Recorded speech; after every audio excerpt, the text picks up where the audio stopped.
କହିବ କିଛି? ନାଇଁ ମୁଁ କ'ଣ କହିବି, ଆଜି ମୁଁ ମୋ ସ୍ତ୍ରୀର ତାଙ୍କ ଚୁଟି ସେବା ଉପୁଡ଼ି କରୁଛି। ଯାଉଥିବାରୁ ସେଥିପାଇଁ ତାଙ୍କର ସେବା ଟିକେ କରୁଛି। ସେ କାରଣ ସବୁବେଳେ ବ୍ୟସ୍ତବହୁଳ ଜୀବନରେ ସେ ବହୁତ କାମରେ ବ୍ୟସ୍ତ ରହୁଛନ୍ତି, ତାଙ୍କ ନିଜ ଯତ୍ନ ନେଇପାରୁନାହାନ୍ତି। ସେଥିପାଇଁ ମୁଁ ଟିକେ ତାଙ୍କର ସେବା କରୁଛି।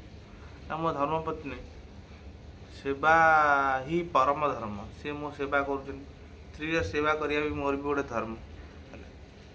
ଦେଖନ୍ତୁ, ଏଡ଼ିଟିଏ ଶୁକୁଲିଟିଏ କାମ କରି କରି ଝଡ଼ି ଯାଉଛନ୍ତି। ରୋଷେଇ ଆପଣ ବିଶ୍ୱାସ କରିବେନି, ଆଙ୍ଗୁଠି ଚାଟିକି ଖାଇବେ। ମତେ ତ ରୋଷେଇ ଆସେ।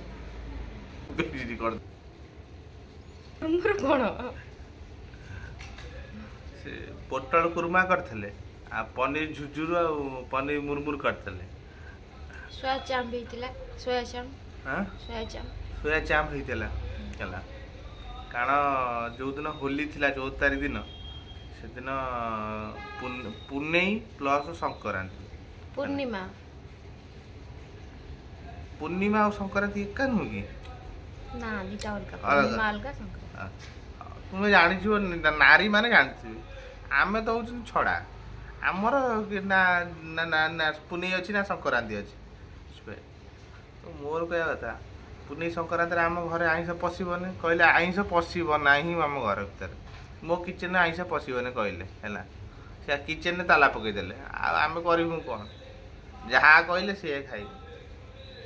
ଘର ନାରୀ ଆଉ ଭାରି କଷ୍ଟରେ କହିଲେ ପନିର ମୁରମୁର କରିମି, ଆଉ ପନିର ଝୁରଝୁରୁ ହେଲା, ଆଉ ପୋଟଳ କୁର୍ମା, ତା ସାଙ୍ଗରେ ଚାମ୍ପ ହେଲା, ତାପରେ ପୁରୀ ହେଇଥିଲା, ଭାତ ହେଇଥିଲା। ଯିଏ ଯାହା ଖାଇଲା। ତାପରେ ପକୁଡ଼ି, ପିଆଜି ପକୁଡ଼ି ଟିକେ କରିଥିଲେ। ନଳ ବି ହେଇଥିଲା। ତା ସାଙ୍ଗେ ନଳ କ'ଣ କହୁଛି, ନଳି। ହଁ, ନଳି ଖାଇ ଗଳି ଯିବେ। ଡିଜାଇନ ନଳି। ହଁ, ଡିଜାଇନ ବାଲା ନଳି, ତାରା, ସୂର୍ଯ୍ୟ, ରାଉଣ୍ଡ ବାଲା ସବୁ କରିଥିଲେ। କୁହନା ଭାରି ବୁଦ୍ଧି। ଏଭଳି ବୁଦ୍ଧି ବିଶ୍ୱାସ କରିବନି ହେଲା, ବିଚକ୍ଷଣ ବୁଦ୍ଧି। କେକ୍ ବି କଟା ହେଇଥିଲା ରାତିରେ। ବାପାଙ୍କର ସେଦିନ ବର୍ଥଡେ ବି ଥିଲା, ବୁଝିପାରିଲେ? ଆମେ କେକ୍ ବି କାଟିଥିଲୁ।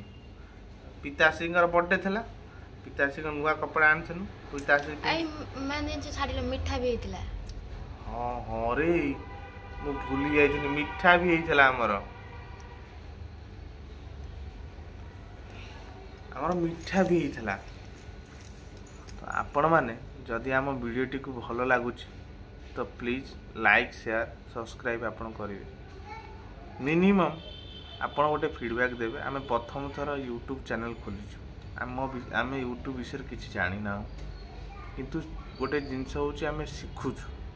ଆପଣମାନଙ୍କୁ ଯଦି ଆମ ଚ୍ୟାନେଲ୍ଟି ଭଲ ଲାଗୁଛି କିମ୍ବା ଆମର କୌଣସି କଥା ଭଲ ଲାଗୁଛି ଆପଣମାନଙ୍କୁ, ତ ପ୍ଲିଜ୍ ଆପଣ ଆମକୁ ସପୋର୍ଟ କରିବେ। ଏତିକି କହି ରଖୁଛି। ଜୟ ଜଗନ୍ନାଥ।